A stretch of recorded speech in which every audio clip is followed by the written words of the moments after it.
Assalamu alaikum wa rahmatullahi wa barakatuh. Bismillah ar-Rahman ar-Rahim. Welcome back to another episode of the Straight Pad Podcast with your host Asad Patel and our beloved guest Farhan Ahmed Sahib himself. Walaikum assalam wa rahmatullahi wa barakatuh. How you doing? Alhamdulillah, I'm doing good. I'm doing good. How about yourself? I'm doing well, alhamdulillah. Alhamdulillah, that's good. That's good. Tonight's going to be somewhat of a condensed episode. Um, we were running behind, but alhamdulillah, it's all good. There's no harm. Inshallah, we'll continue on and we'll continue to try to help people understand the challenges of marriage and the responsibilities of marriage. It's not just a challenge, there's also a responsibility. But before we start, I will pay tribute to our Muslim brother Robert Saleh, who got fired today from his job at the New York Jets. I believe he got fired because of the Lebanese flag he was wearing. Um, Usually, coaches don't get fired with a 2-3 record, having gone through seven mediocre quarterbacks over the last few years and building a team around a broken Aaron Rodgers. So I don't totally blame the guy. They said he had a stellar defense. Offense was the problem, but when you don't have a good quarterback, you can't have a good offense. I mean, Aaron Rodgers is 40 years old, right? Yeah, Aaron Rodgers is 40 years old. Farhan is from Chicago, so I'm pretty sure there's no love there. Well, I'm saying is he's no Tom Brady. No, there's no Tom Brady. Not everybody could play at that high level at Yeah. that age. Yeah. But without further ado, inshallah, we'll consider talking about the actual topic today, which is financial pressures of marriage. Okay. The financial pressures of marriage are many. Especially right now with the culturalization, social mediaization of marriage, it becomes quite difficult. And we've seen a lot of those videos, and I've spoken about it with Farhan before about where the sister goes around, with her phone like this, and she's like, Yeah. "Oh, what do you want for marriage?" The sister, hey, 50,000 in a Bugatti, 50,000 in a Range Rover, 50,000 in a G wagon, 150,000, and a house in the city and stuff like this, right? Like it's some sort of a race to the top who can get the most meher. That's just one element. Then there's Yeah. the expenditures of the wedding. Then there's the financial expectations. There's no end and no limitations to the financial expectations from a marriage. What can you shed some light on this from premarital, marital, divorce? Just give us a quick rundown if you can. I mean, I can't give you a quick rundown because I got a lot of thoughts about this, right? It's gonna be hard, man. But see, we have to take it back and look at it from a fiqh perspective as well, right? One of the hikmas of giving mahar is what, right? One of the hikmas of that is that in case if a divorce were to happen between the husband and the wife, that now the woman has this mahar that she can take care of herself from, right? Yeah. So, in one essence, we cannot blame a woman for asking for a high mahar, Yeah. right? Because this is her right. Yeah.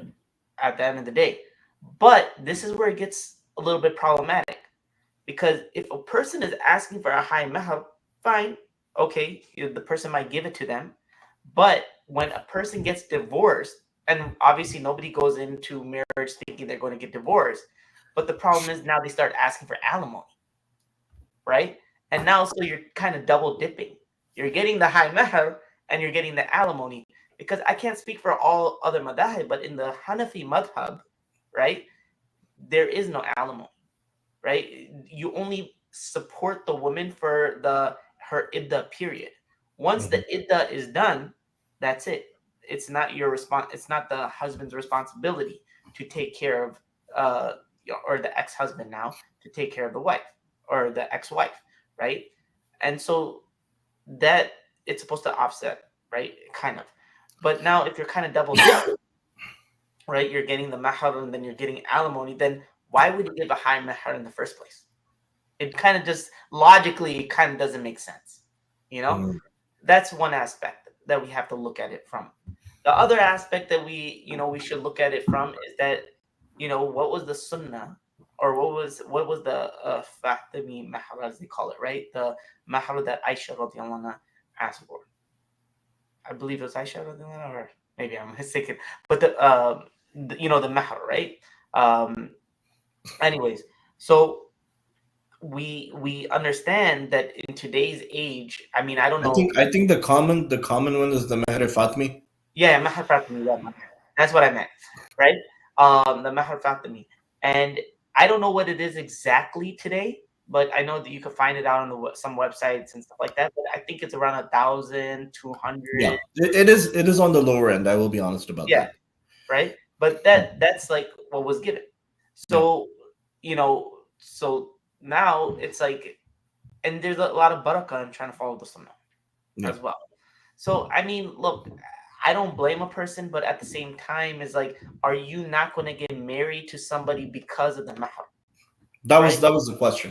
Yeah, are you not going to, if because what we're seeing in a lot of like Arab lands, and I don't want to say Arab lands, but a lot of other places, and not people are making financial decisions on who they should get married, and if the person cannot afford $100,000 mahar or whatever, they're saying no, and then they're getting themselves married, or their parents are getting their daughters married to somebody that could afford that, but then that person turns out to be a horrible person, right? So now you're making, instead of getting your daughter married to a person that might not be able to afford that, but has great character and is a good person, and inshallah in a few years he'll be able to provide for your daughter in a manner that you're happy with.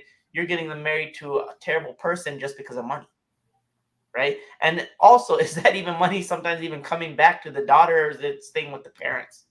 you Hmm. know that's another discussion. But my whole thing is that, look, if you're working as a couple, and if you like somebody and you think that this person is going to be good, you should look at also, okay, work. We all know about financially where the person could be. If I tell you, hey, he's a doctor, I have in my mind a ballpark range of how much they make. A lawyer, I have a ballpark my a number in my mind, right? And with all professions. But if you see that the person is working towards that, and he's not a bum, he's not being lazy or anything like that, he's actually trying, why not give him a chance, Yeah. right? And say, okay, fine, I might take a lower, but we could talk about it. We could talk about, okay, the mahar, or we could talk about like, what can you do for me financially inside the marriage? And if you're going to be happy, I think that would be more important than what you get up front. Okay, so my question, basically, the question I'm going to ask is, Yeah. okay, you made a good point. Meher being high is it's not a real problem, right? Um, but shouldn't this come as a negotiating factor rather than a mindset, right? A person goes in looking for a husband that I will only marry somebody, and I think you alluded to this, that I will only marry somebody if they can give me a meher of like 150,000 and like a G wagon. What is the problem behind that mindset? Well, I mean, the problem behind that mindset, I mean, is like, why are you marrying the person in the first place, right? Okay. Like, what is your reasoning behind that? Are you marrying them for the money, or are you marrying them because the person, because you actually like them? And that's how a guy would think, right? Yeah. You have to look at it from the other person's perspective. A lot of guys would start thinking like, man, that's a gold digger, right? Okay. Like, oh, you want all of these things up front. How am I going to be able to take care of you inside the marriage? Now you're going to be a financial burden for me, because I'm going to have to provide all of these things for you, Yeah. right? Now, some guys, I'm gonna be honest with you, and let's just be real here, because we ring here real here. If she's very beautiful, right? The woman is, and like what they call a trophy wife. Yeah. Some men, if they got the trophy wife, they don't care to spend, right? Everybody is different, and I'm not here to judge, and I'm not here to say like, oh, you shouldn't be like this or that. It's just, you have to understand, there's everybody's going to be different, and some people, they like, okay, fine, I don't mind giving you the G wagon, I don't mind giving you all this stuff, because I know what I get out of it, and they like that, right? They like that kind of lifestyle as well, you know. Yeah. But that's why you have to know yourself. You have to know who you are as a person, and is that the kind of lifestyle you want to live or not? Because if a person is asking for a high mahar and asking for a G wagon and asking for all of these things, then your lifestyle is going to be, you know, pretty high up there. Yeah. Can you Well, I mean, afford we it? Well, know from the stories of the Prophet ﷺ, where he wouldn't encourage, or he would discourage people if the woman was from a very wealthy family and the man was not from a of course, similar financial because of stature, life. of the problems that come with it. Yeah, I mean, I've had clients, and I know people that, because of where they came from, it created problems within their marriage because one person was used to like saving all their money because they always felt like they were going to go broke, right? Because of how they grew up, with like they weren't financially well off. Where the other person, they just felt like, oh, you know what, money is always going to be there. Let's just keep spending, right? And now this creates discord between the husband and wife because they see money differently, right? So this is why, I mean, there's a hikmah and wisdom behind what the Prophet ﷺ says. Right? Well, okay, so let's say in a couple, these are imaginary situations. A couple comes to you and they're saying that everything is good, right? Everything is good. We've agreed on everything. The only problem we're having is the mahar. The girl's like, I'm willing to negotiate down some, but my parents are saying that I should get $100,000 mahar, and the guy's family is saying that 10,000 is pretty fair. She's like, I'm willing to come down, but my family's like, no, don't marry him if he doesn't give you 100,000. A scenario like that, what do you think? What is the problem? What would you suggest? I mean, the problem is the girl wants to get married, right? And if she doesn't end up marrying that guy, is she going to be happy with the next person she marries? Right? Because I mean, it all depends. Does she know the person beforehand or not? Right? If she knew the person beforehand and, what they call love marriages and everything, and now you're saying no because $100,000, well, guess what? When she gets married to the next guy, she's going to constantly compare him to the other person, and she might not even be happy in that marriage. Okay. And right, so that's one of the detriments of all of this. So is this something you would tell the parents, like, hey, look, your daughter's willing to come down in the mahar and she's willing to get married. You guys are getting in the way and she's not going to be happy in the future. Yeah, I mean, I definitely would tell the parents that, right? Because look, it's the daughter's life at the end of the day. Okay. Right? And if whether she gets $100,000 or $10,000, is that money going to make the person happy? Right? I mean, some people might say, yeah, $100,000 will make me happy, right? But but the money will eventually go away. I think in this case, she would be happier getting married to this person because she's willing to come down on the mahar. Of course. Yeah. I mean, you want to marry somebody that you're going to enjoy your time with. You want to marry somebody that you see a long life with, right? Yeah, the person give you $100,000, but you might hate them. You might just be like, man, why did I marry this person and feel miserable in the marriage? I mean, there's a lot of couples that get married for the wrong reasons, and now they're miserable. And they come in and they talk about it. They're like, I think I made a mistake, right? I think I shouldn't have married for these reasons, and it's a little bit too late. And now we have to try helping them. Sometimes it works, sometimes it doesn't. But why? This is all preventable. That's interesting. So this is one element, mahar. This is honestly, it's a big part of the marriage process as far as Islamically it goes. But in the grand scheme of expenditures, it's actually even 100,000 wise these days. The way people get married, probably the mahar is probably like the smallest thing that occurs. It's probably usually less than what the photographer and DJ get. And that's why we discussed it a few weeks ago that if you spend for 5 sessions of Ihsan coachings, 4 or 5 sessions, and you do the whole thing, it's still less than what you would pay a drummer or a DJ. So I mean, you're paying the DJ way more than what you're paying us. $500 for 5 sessions, right? No, I don't know any DJ that's coming for like less than $800, $1,000, And then the photographers, that's thousands of dollars. Yeah, that's thousands of dollars. I mean, okay, so these financial expenditures, and we'll inshallah we won't be able to do all of them today, but just to start off, couples I imagine come to you premarital who talk about the stress of getting married because of the financial burden of getting married. Yeah. How do you even start dissecting that topic? I mean, we have to understand why are we putting that much burden upon ourselves in the first place? Are we doing it for, log kya kenge, right? Yeah. For other people? Like, what are they going to say? Or what's the reasoning behind that, and like helping them understand like what finances really mean, right? And financial planning. I mean, how many parents actually sit down with their children and help them financially plan, right? I mean, I know so many people. I remember when I was in college, one of my professors, they said that people don't even know how to write a check, Mm-hmm. to themselves, right? They'll like when they're writing a check to themselves, they'll write it to the bank, and then the money gets deposited to somebody else, right? The bank or whatever it is. Nobody sits down with their children that understands like, hey, you could spend all this money, $20,000 or $50,000, but that's for one night where you could still get a really nice wedding, but you could put a house, like that money for a down payment or do something that's going to actually be beneficial for you and your spouse, right? And the problem is today we make like marriage is so extravagant. We feel like, oh, you know what? If you don't have this extravagant wedding, it's like you never got married in the first place. But we have to look at it from the time of the Prophet Sallallahu Alaihi Wasallam, Awesome. right? What did he say? The simplest marriages have the most barakah, right? And we cannot take that barakah factor out there, especially when we're displeasing Allah at the same time, right? You're spending hundreds of $1,000s, but you're displeasing Allah in doing so when this should be a moment of happiness and barakah inside the marriage, right?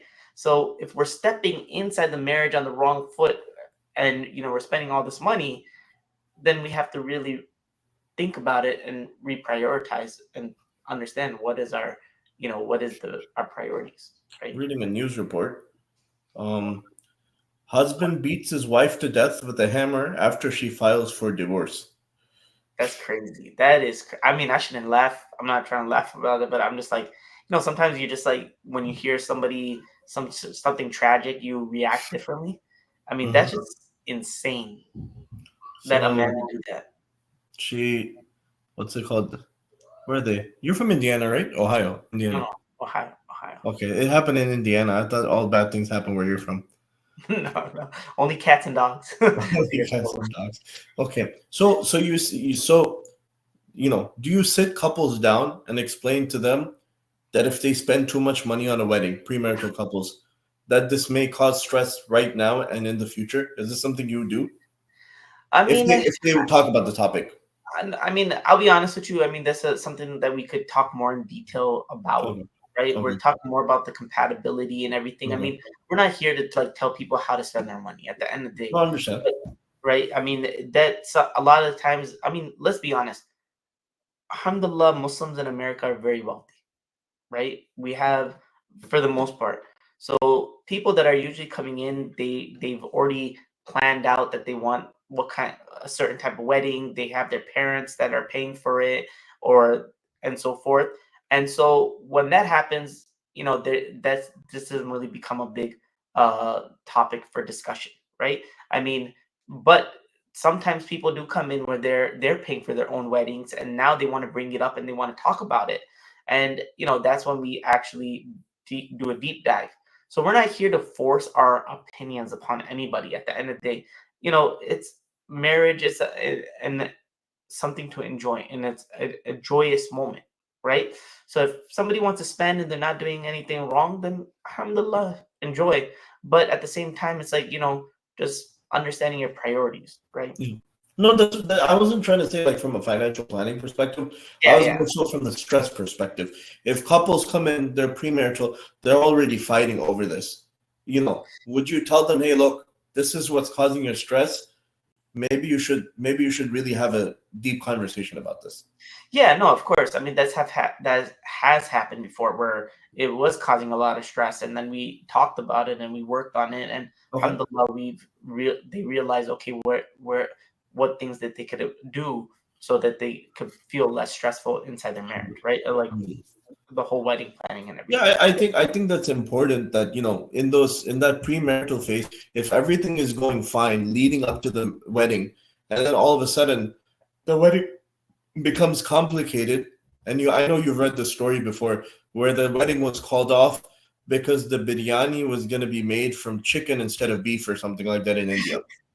Probably hydros, right? Yeah, and it was so crazy that the wedding, the whole everything got called off because of a disagreement over what kind of meat will be used in the biryani. But honestly, it probably wasn't that. That was probably the last straw, right? Okay. It was probably things that were leading up to it, and they were not happy with it, because I remember there was my cousin. He once went to a wedding in Houston. Okay, so when he got to the wedding, they called it off on the wedding night, and the reason they called it off, like it was the last straw, where the couple, like the husband's parents, they said that you disrespected us by coming late for the nikah. And right then, all the guests were there. Everybody was there, and they called it off. And they were like, "Here, eat food, and then do whatever you want." So my cousin and his friends went to go see a movie or something like that. Right? But they're like, "What do we do?" But see, it was all the things that was leading up to it. So he told me, like, yeah, these were the problems and everything, and this was the last straw. Now, alhamdulillah, both of them are remarried, or got married to other people. But Yeah. you know, it's not just that one thing, the biryani, Yeah. right? But it's everything else that leads up to it. Inshallah, Farhan, I gotta wrap up for Isha. Inshallah, we'll follow up next week and we'll talk about like the stresses of finances during the course of marriage, and you know, when people get divorced, ultimately in certain cases, what happens because of those financial stresses. Okay. Jazakallah khair. Oh, yeah, cool. And I just want to correct myself. I don't know why I said Aisha radiallahu anha when we were talking about. No, that's fine. I think we clarified that earlier. It's all good. Yeah. Jazakallah khair. Assalamu alaikum wa rahmatullahi wa barakatuh.